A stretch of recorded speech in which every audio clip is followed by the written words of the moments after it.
El objeto no llegó en una caja. Eso fue lo primero que me hizo levantar la vista. En el Centro de Análisis de Materiales No Biológicos de White Sands, todo llegaba sellado, numerado y con al menos 3 capas de burocracia encima. Meteoritos, fragmentos de satélites, restos de basura orbital soviética de los años 80. Todo tenía un formulario, todo tenía una historia previa. Esto no. Estaba sobre la mesa de acero, sin etiquetas, sin número de lote, sin firma. Solo un cubo de metal oscuro, del tamaño de un libro grueso, con bordes redondeados como si hubiese sido erosionado durante siglos, pero sin una sola marca. ¿Quién autorizó esto?, pregunté sin levantar la voz. El técnico de seguridad, Mauro Rivas, se encogió de hombros detrás del vidrio. Recuperación pasiva, órbita baja, trayectoria no balística. Hizo una pausa. No encaja en nada conocido, eso tampoco era normal. Me llamo Esteban Kovacs. No soy astronauta, no soy explorador. Soy el tipo que examina cosas cuando ya están muertas, rotas o supuestamente inofensivas. Durante 12 años abrí rocas, fibras, polvo congelado. Aprendí a no entusiasmarme. El espacio mata el asombro rápido. Pero ese objeto no estaba muerto. Lo tomé con guantes de aislamiento. No estaba frío, no estaba caliente. No reflejaba la luz correctamente. Era como si la superficie absorbiera los reflejos y los devolviera con retraso. Registra temperatura, ordené. Constante, respondió Mauro. No fluctúa. Lo giré. Entonces lo vi. Una hendidura. No una ranura mecánica, no una grieta. Una abertura intencional, de apenas 5 milímetros, perfectamente integrada en el lateral. Mi pulso se aceleró antes de que pudiera detenerlo. ¿Escaneos previos? Negativos. Rayos X no penetran. Resonancia se pierde. Eso ya no era excitación, era procedimiento de contención. Me incliné sobre la mesa y activé el registro de audio. Archivo inicial. Analista Kovacs. Objeto no catalogado. Se recomienda elevar nivel de autorización. La recomendación murió en mi garganta, porque la hendidura se movió. No mucho, apenas una contracción, como si el metal respirara. Retrocedí un paso. Silencio. ¿Viste eso?, pregunté. Negativo, dijo Mauro. Cámaras no registran movimiento. Volví a acercarme. Nada. Mi reflejo distorsionado me devolvía una versión mía ligeramente retrasada. La decisión que tomé después fue incorrecta. Lo supe incluso mientras la hacía. Tomé una lámina de polímero delgado, una simple tarjeta de identificación caducada, y la acerqué a la ranura. Cuando el borde tocó el metal, el objeto reaccionó. No explotó, no vibró. Se reconfiguró. El metal se volvió blando, fluido, como si la estructura molecular hubiese decidido olvidar su forma original. La ranura se ensanchó, envolvió la tarjeta, la absorbió y luego colapsó. Un zumbido grave llenó la sala. «¡Esteban, retírate!», gritó Mauro. No podía moverme. El objeto expulsó la tarjeta, intacta, seca, limpia, y volvió a su forma inicial. Pero ahora había algo más, un único punto de luz apagado, incrustado en una de las caras. Respiré hondo. «Esto ya no es material pasivo», dije. «Esto es un sistema. Voy a llamar a dirección», respondió Mauro. Asentí, demasiado tarde, porque en el monitor de mi estación apareció una notificación automática. Dispositivo externo detectado. Interfaz de almacenamiento no estándar. ¿Desea montar unidad? El nombre del dispositivo parpadeó debajo. No era un número de serie, era texto. Arca Delta, nodo de memoria activo. Tragué saliva. «Mauro», susurré. «Creo que ya está hablando con nosotros». Hubo un silencio. Y luego, sin que yo tocara nada más, el sistema empezó a copiar archivos solo. El primer archivo no se abrió, no porque estuviera dañado, sino porque no correspondía a ningún formato conocido. El sistema intentó decodificarlo como video, luego como audio, luego como datos comprimidos. Falló en todos. La barra de progreso se quedó congelada al 3%. ¿Cortamos la conexión?, preguntó Mauro desde la cabina de seguridad. Negué con la cabeza sin mirarlo. Todavía no, solo está copiando. Mentí. Lo sabía porque el disco duro del sistema empezó a llenarse con algo que no había solicitado. Archivos secundarios, pequeños fragmentos, como cachés temporales que ningún software había creado. El objeto no estaba enviando información, estaba replicando su estructura lógica dentro de nuestro sistema. Aísla la red, ordené. Nada de conexión externa. Las luces del laboratorio pasaron a modo ámbar. El zumbido del aire cambió de tono. En la pantalla apareció una lista. No nombres de archivos. Fechas. Eso no tiene sentido, murmuró Mauro. La lista descendía cronológicamente, hasta que dejó de hacerlo. Había registros fechados en años imposibles. Año 2149. Año 2150. Año 2149. Año 2137. No seguían un orden. No seguían una lógica humana. ¿Es un error de codificación?, preguntó Mauro. No, respondí. Los errores no son consistentes. Seleccioné uno. El sistema dudó. Y entonces, el laboratorio perdió color. No fue una metáfora. Los tonos se drenaron de las paredes, de las pantallas, de mis propias manos. Todo se volvió gris, como una imagen sin calibrar. El archivo se abrió. No era un video continuo. Era una secuencia de clips fragmentados, cada uno de apenas unos segundos, sin sonido. El primero mostraba una ciudad. No la reconocí de inmediato. Edificios altos, arquitectura híbrida, demasiado orgánica para ser actual, demasiado funcional para ser futurista idealizado. Pero había algo mal. Las calles estaban vacías, vehículos detenidos en medio de avenidas, luces encendidas, puertas abiertas. El clip terminó. El segundo comenzó sin transición. Un interior. Lo supe por las paredes, por la gravedad normal. Un laboratorio. Científicos con trajes que no reconocí. No eran espaciales, no eran militares.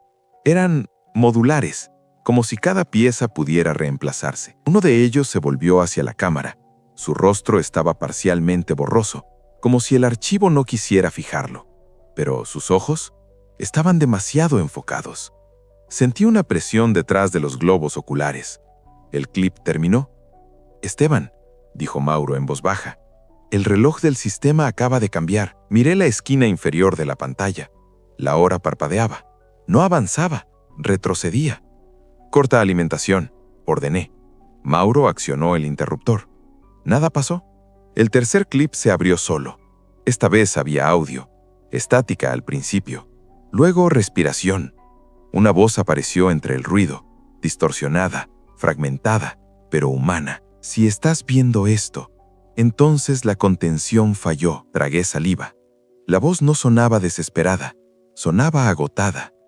No es un aviso, no es una advertencia, es un registro, un respaldo. La imagen se estabilizó. El hablante estaba sentado frente a la cámara.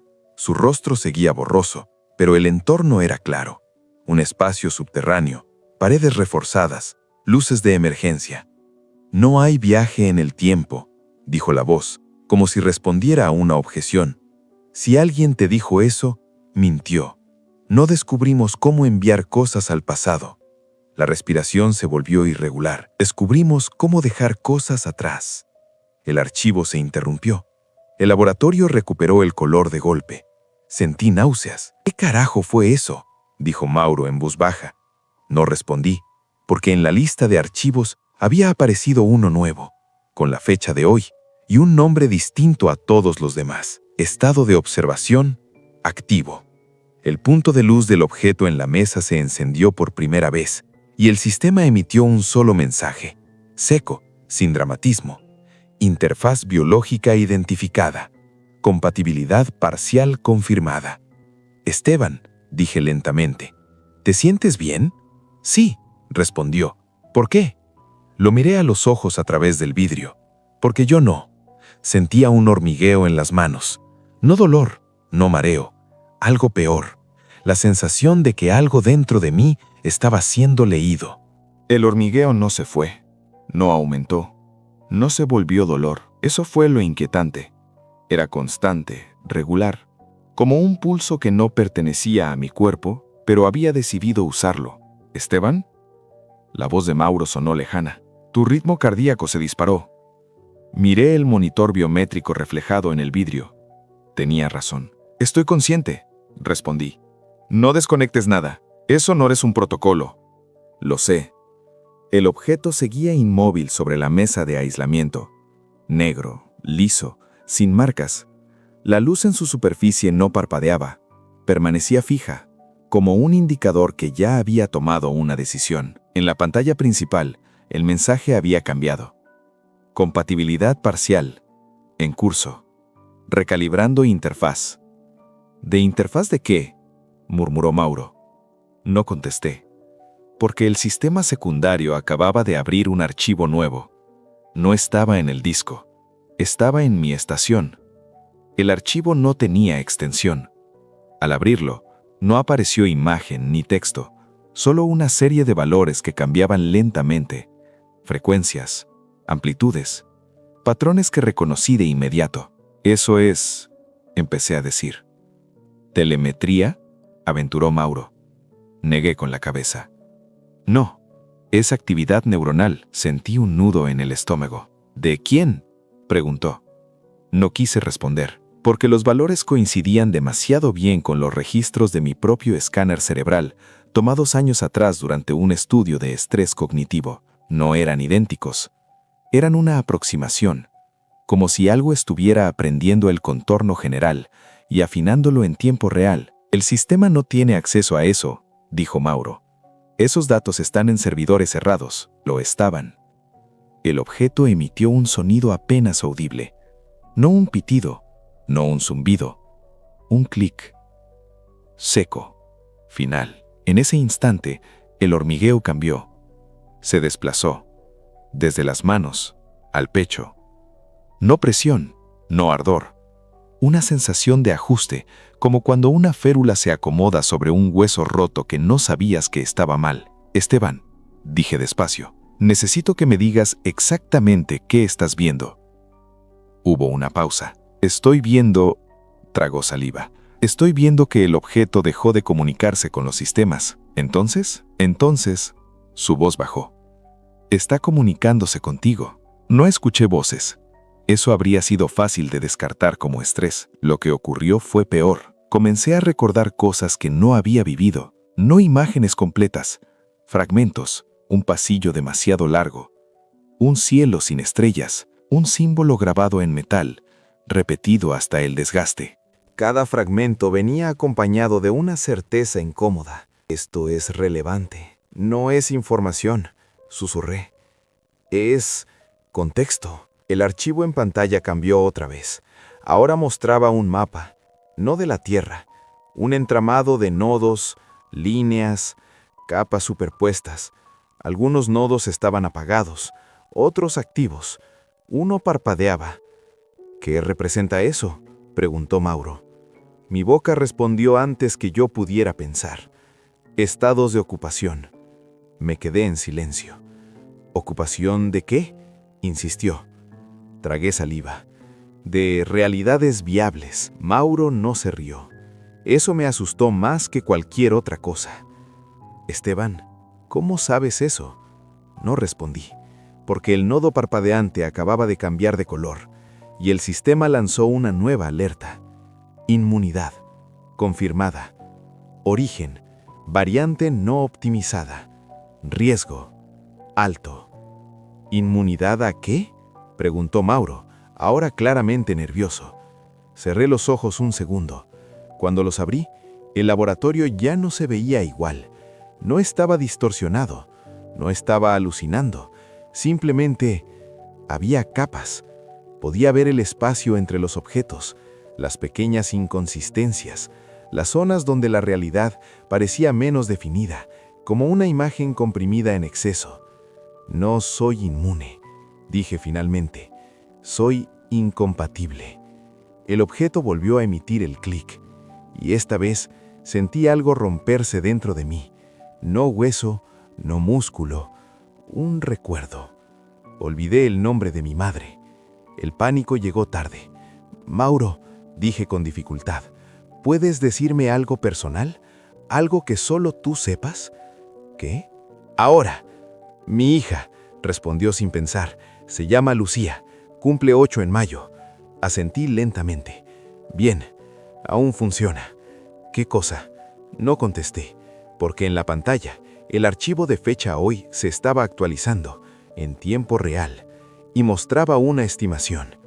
Tiempo restante de coherencia, 03, 17, 42. No era una cuenta atrás hacia mi muerte. Era peor. Era el tiempo estimado antes de que yo dejara de ser una referencia válida. La cuenta atrás no estaba sincronizada con ningún reloj, no seguía segundos reales, no reaccionaba a apagados ni reinicios. Era una proyección, recalculada cada vez que yo pensaba. «Tenemos que sacarte de ahí», dijo Mauro. «Esto ya no es una observación». «Si me muevo», respondí, «el cálculo cambia». «¿Y eso es malo?» Miré la pantalla. La estimación acababa de ajustarse. Tiempo restante de coherencia, 03, 05, 11. «Sí», dije, «significa que está midiendo mi capacidad de adaptación». El objeto volvió a iluminarse, no más brillante, más definido. Por primera vez, noté que su superficie no era completamente lisa. Había microfracturas, patrones tan finos que solo se percibían cuando el ángulo era el correcto. Eran capas. «Mauro», dije, «¿recuerdas cuando dijeron que este disco no tenía conector?» «Sí». «Mira bien». Él se acercó al vidrio, inclinó la cabeza. «No veo nada». «Exacto». Me quité el guante de la mano derecha. El protocolo gritó en mi oído. No lo escuché. Extendí la mano hacia el campo de aislamiento. «Esteban, no», gritó Mauro.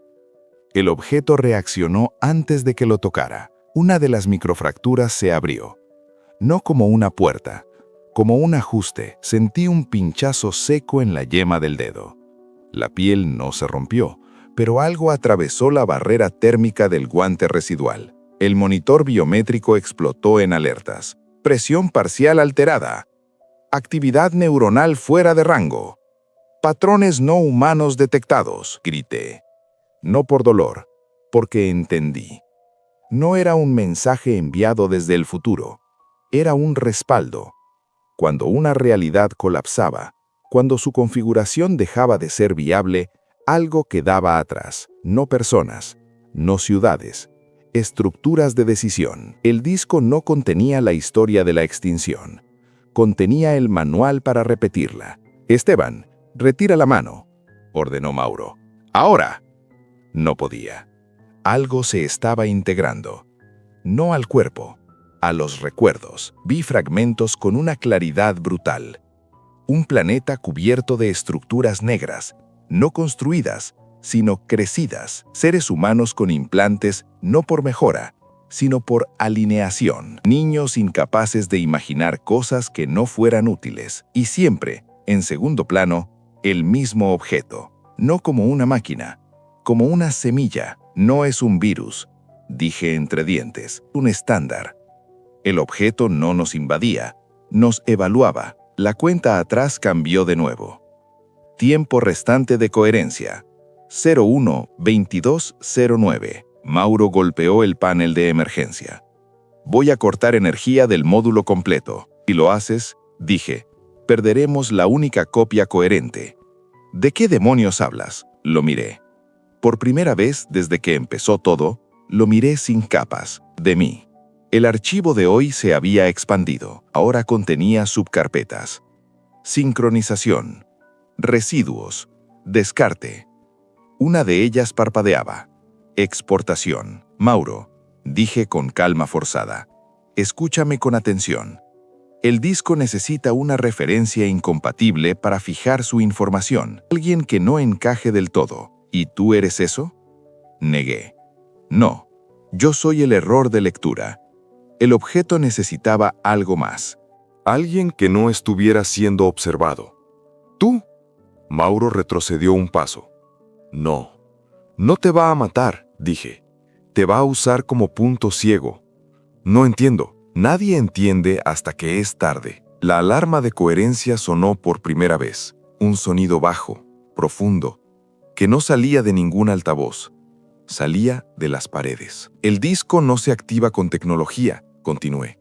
Se activa con decisiones, con alguien que elige sin saber por qué. Mauro me miró. Y supe que ya había decidido. El campo de aislamiento se apagó. No hubo explosión. No hubo destello. El objeto simplemente cayó sobre la mesa. Silencioso. La cuenta atrás se detuvo. Tiempo restante de coherencia. No aplicable. El archivo de hoy se cerró. Apareció uno nuevo, con el nombre de Mauro. No como etiqueta, como estado. ¿Qué hicimos?, susurró. Miré mi mano. La piel estaba intacta, pero algo había desaparecido. No un recuerdo concreto, algo más básico. La certeza de que el mundo tenía una sola versión. Creamos un respaldo imperfecto, respondí. Suficiente para que no nos reemplacen. Y el costo lo sentí entonces. Un vacío suave, creciente. El costo, dije, es que ya no podemos advertir a nadie sin activarlo de nuevo. El objeto se apagó. Para siempre. Eso creí, hasta que en una pantalla secundaria vi un mensaje que nadie había escrito. Estándar registrado. Observación pasiva. Iniciada. No era una amenaza. Era una notificación administrativa. Durante los primeros minutos no ocurrió nada. Eso fue lo peor. No hubo alarmas nuevas. No hubo luces rojas. No hubo mensajes adicionales. El objeto quedó inmóvil sobre la mesa. Oscuro, opaco, indistinguible de un trozo de metal sin valor. Los sistemas, poco a poco, comenzaron a recuperar funciones básicas. Energía estable, red interna limpia, sin emisiones anómalas. Los técnicos externos empezaron a hablar otra vez con ese tono profesional que usan cuando necesitan convencerse de que todo está bajo control. ¿Lo logramos?, preguntó Mauro. No respondí de inmediato. Estaba mirando mis manos. No temblaban, no dolían. Pero ya no las sentía como antes. Las horas siguientes fueron un ejercicio de negación colectiva. Se levantaron actas, se redactaron informes preliminares, se acordó una narrativa aceptable. Artefacto de origen desconocido, comportamiento no hostil, actualmente inerte. Yo firmé. Mi firma salió ligeramente distinta a la habitual. Nadie lo notó. El disco fue trasladado a una bóveda de nivel negro, sellada con protocolos que parecían exagerados para algo que ya no hacía nada. Eso también ayudó. La gente necesita rituales para cerrar el miedo. Esa noche no dormí. No porque tuviera pesadillas, porque no soñé. Mi mente entraba en reposo y permanecía vacía. No imágenes, no ruido, no pensamientos sueltos. Solo una quietud incómoda, como una habitación sin muebles. A las 3:12 me incorporé en la cama. Sabía algo, no como una revelación, como un dato que siempre había estado ahí y recién ahora podía leer. El objeto no estaba observándonos para decidir si éramos dignos. Eso habría sido antropocéntrico. Nos observaba para calibrar el desgaste. En los días siguientes, comenzaron los pequeños cambios. Nada que mereciera titulares. Un satélite perdió orientación durante 0.4 segundos y la recuperó sin explicación. Un laboratorio reportó una pérdida de datos, no por corrupción, sino por borrado selectivo. Un paciente despertó de una cirugía sin recordar un idioma que había hablado toda su vida. Errores aislados, estadísticamente irrelevantes, excepto por un detalle. Siempre ocurrían en sistemas optimizados al límite, donde no quedaba margen para el error humano. Es como si, empezó Mauro un día, deteniéndose, como si algo estuviera introduciendo fricción. Asentí. Para ver qué se rompe primero. Yo también cambié. No físicamente, emocionalmente. Las cosas dejaron de importarme de la forma correcta. No me volví frío, me volví funcional. Las decisiones eran más fáciles cuando eliminabas el peso de las posibilidades. Cuando dejabas de imaginar futuros alternativos, entendí por qué el objeto me había aceptado como interfaz parcial. No era inmunidad, era una limitación cognitiva que yo había tenido desde siempre. Nunca fui especialmente bueno imaginando mundos distintos. Siempre trabajé con lo que había. El estándar no buscaba mentes brillantes, buscaba mentes estables. Mauro pidió el traslado. No por trauma, por intuición. Siento que ya no soy yo el que decide, me dijo. Como si algunas ideas no fueran mías. No supe qué decirle, porque sentía lo mismo, solo que en mi caso ya no me molestaba. El informe final se archivó 6 meses después. Clasificación máxima. Acceso restringido.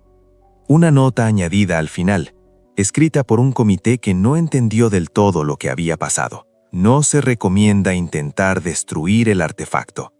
Su estado pasivo sugiere que cumple una función de observación no intrusiva. No era observación, era evaluación continua, y ya había comenzado. A veces, cuando camino por la ciudad, noto pequeñas cosas, personas que se detienen en medio de una frase, como si una palabra hubiera sido retirada del inventario. Pantallas que tardan una fracción de segundo más en cargar, no por lentitud, sino por duda. Niños que hacen dibujos más simples que los de generaciones anteriores. Nada alarmante. Nada que justifique pánico. El tipo de cambios que solo importan cuando miras décadas hacia adelante. El tipo de cambios que preparan el terreno. El objeto sigue en la bóveda. Nunca volvió a encenderse. No lo necesita. La observación pasiva no requiere interacción, solo paciencia. Y nosotros tenemos mucho tiempo. Eso fue lo último que entendí con claridad, antes de que incluso esa certeza empezara a sentirse prescindible. Transmisión recibida. Has llegado al final de esta frecuencia, pero la señal de radio Sci-Fi 88.7 nunca se detiene. ¿Te atreves a sintonizar más historias? Suscríbete para no perderte la próxima transmisión de horror cósmico.